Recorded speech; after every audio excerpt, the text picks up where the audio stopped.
Today I'll be sharing my status Trigerr+Foray poison set for the hunting horn. For the weapon, we're kinda limited to using the Chameleos horn as it has drastically more poison than any other, making it basically mandatory for the build.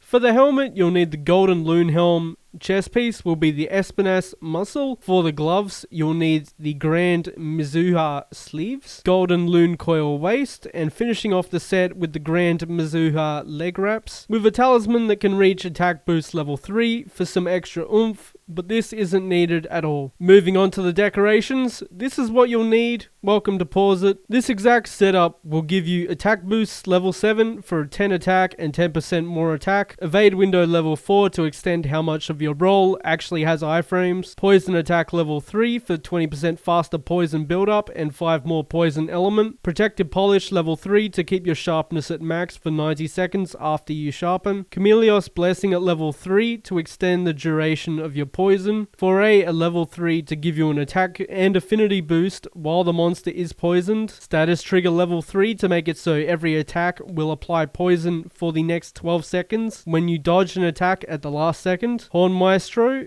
because it's mandatory on every hunting horn build since it increases our overall performance speed and shockwaves damage, and evade extender level 1 as it's great for mobility and will give you a nice window to dodge attacks. As for the augments on the weapon, you can run double attack or one attack, one status. There's not too much of a difference between them with this set. As for armor pieces, I highly suggest getting stun resistance to level 3 first if you can, through either slots or the skill itself, as this playstyle will get you hit quite a lot, as well as a defense boost being very nice to have. Now on to arguably the most important part of the build, how to use it. Being a status trigger set changes how we have to play the hunting horn. This set forces you to play a lot more passively to reap the benefits of status trigger.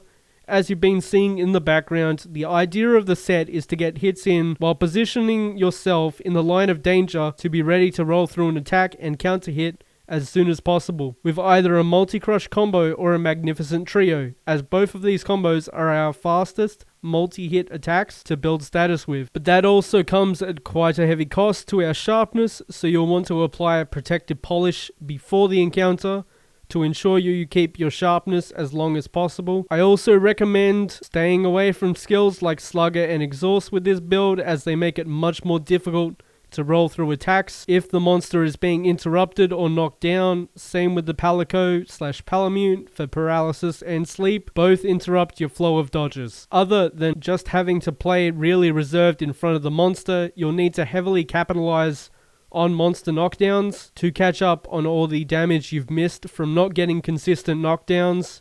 This is where Earthshakers and Infernal Melodies come in to boost your damage back up. With how to use it out of the way, my final verdict is this is an alright build setup if you're not too experienced using a blunt weapon, as it provides a little bit more sustain since you're not getting knockdowns. But ultimately, it's an okay set. As always, thank you for watching, and I hope to see you in the next one.